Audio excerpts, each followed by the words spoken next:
नाम अर्णब गोस्वामी हैं वो बाकी पत्रकारिता को संसार करते हैं। जिस तरह से मिलेगी उस आदमी को केवल टीआरपी से मतलब है और किसी चीज़ से मतलब नहीं है। कहेंगे कि आईना देखना होता है तो हम खुद को देखते हैं, लेकिन अगर देश दुनिया की अगर खबर मुझे देखनी होती है तो हम न्यूज़पेपर देखते हैं।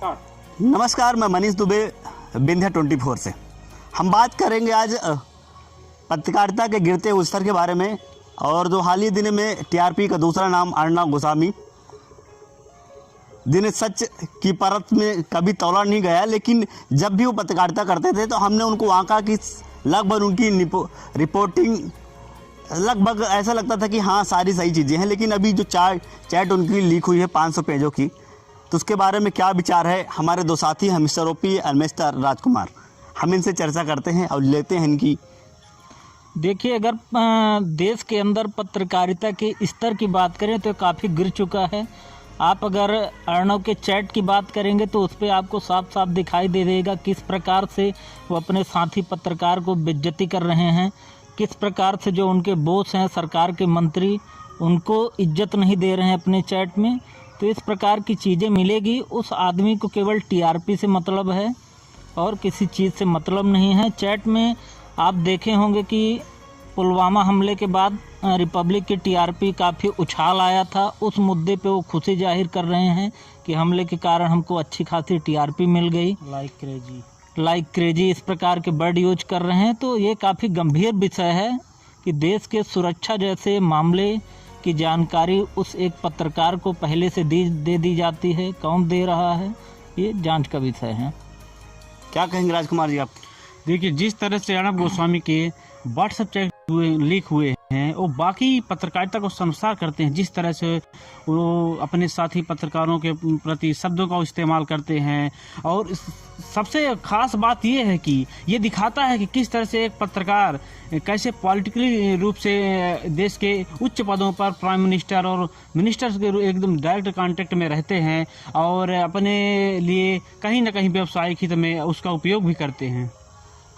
उनके तो चैट में लीक में जो हुआ है तो उसमें तो एएनएम एएस जैसे कोडवर्ड आए हैं। अगर उनके चैट की बात करें तो उसमें एसपी यानी हो सकता है संबित पात्रा, एएनएम यानी नरेंद्र मोदी, एस यानी अमित शाह, इस प्रकार के शॉर्ट फॉर्म का यूज किया गया है। जब वो डिस्कस कर रहे थे, पार्थोदास गुप्ता जो बार के उस समय के सीईओ थे, तो उन्होंने कहा कि NM gives me Gujarati poem to translate in English, such a boring job, but क्या करें यार, करना पड़ता है। मतलब आप समझ सकते हो कि किस प्रकार देश का पत्रकार, जिसको तीसरा पिलर कहा जाता है डेमोक्रेसी का, वो सरकार से मिला हुआ है और किस प्रकार से सरकार में उनका इन्फ्लुएंस है। तो इससे आप जस्टिस की उम्मीद नहीं कर सकते, या अगर आप इतने करीबी हो सरकार के तो आप कभी निष्पक्ष पत्रकारिता नहीं कर सकते हो।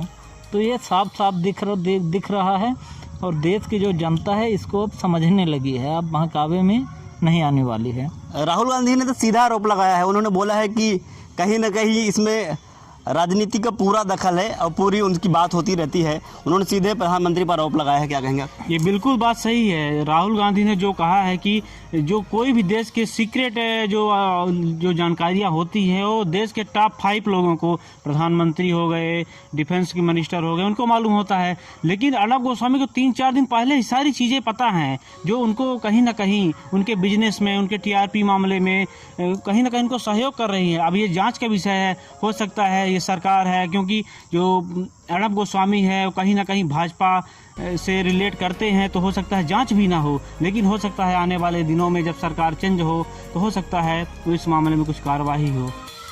मैंने ये भी देखा है हालिया दिनों पे, लगभग न्यूज़ तो देखते रहते हैं सभी चैनल पे, तो अर्णब जिस चीज़ को उठाते हैं वो टीआरपी हो जाता है। भैया सुशांत सिंह का मर्डर हुआ, सुसाइड कर ली, क्या कर ली भैया, उन चीज़ों को हमारा यही मानना है कि एज ए पत्रकारिता उनको न्यूट्रल होना चाहिए, उनको जजमेंटल नहीं होना चाहिए। लेकिन रिपोर्टिंग ऐसे होगा जैसे कि हमला कर रहे हैं हम किसी घर पे, ज़बरदस्ती की चीज़ें। देखिए, अगर आप 9 बजे टीवी खोल के बैठ जाएंगे तो ऐसा लग रहा है कि युद्ध चल रहा है ना। रिपोर्टर बॉर्डर में खड़े हुए हैं। आपने रिपब्लिक की साइकिल रिपोर्टिंग देखी होगी, किस प्रकार से वो करवाते थे, कितना प्रेशर उनके रिपोर्टर के ऊपर रहता है। इसके अलावा अगर आप मुद्दों की बात करें तो आपको डिबेट में कहीं मुद्दा नहीं दिखाई देगा। ऐसे मुद्दे चुन के उठाए जाते हैं जिससे देश में डिवाइड हो। देश के नागरिक कई हिस्सों में बंट जाएं, आपस में लड़ें और उसका फ़ायदा राजनीति करने वाले लोगों को मिले, चाहे राजनीति करने वाले भारतीय जनता पार्टी को हों या कांग्रेस के हों। जब दिन की सरकार रहती है सभी लोग यही करते हैं।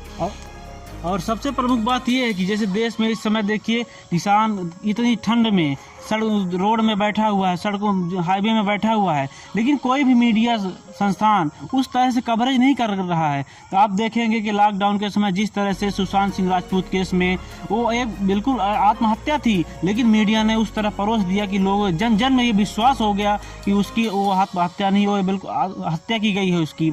इसी तरह देख सकते हैं आप कि जो किसान आंदोलन कर रहे हैं तो क्या मीडिया, देश का जो मेन स्ट्रीम मीडिया है, क्या उसको सही दिखा रहा है? बिल्कुल नहीं दिखा रहा है।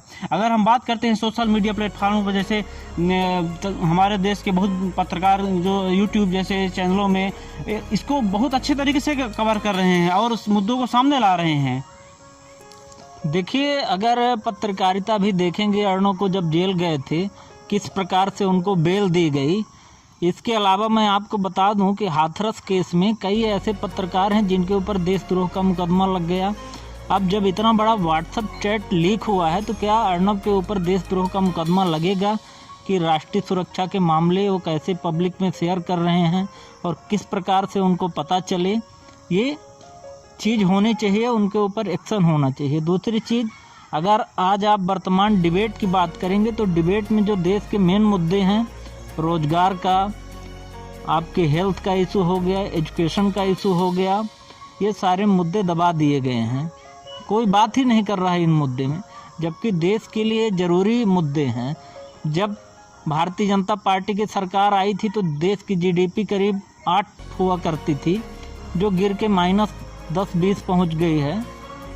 उसके बाद भी उस पर कोई डिबेट नहीं कर रहा है, केवल डिबेट हो रहा है हिंदू मुस्लिम, पाकिस्तान भारत, और ऐसे मुद्दे उठाए जाते हैं कि देश के जो जनता है वो 2 हिस्सों में बंट जाएं और इसका राजनीतिक फ़ायदा सरकार को मिलता रहे।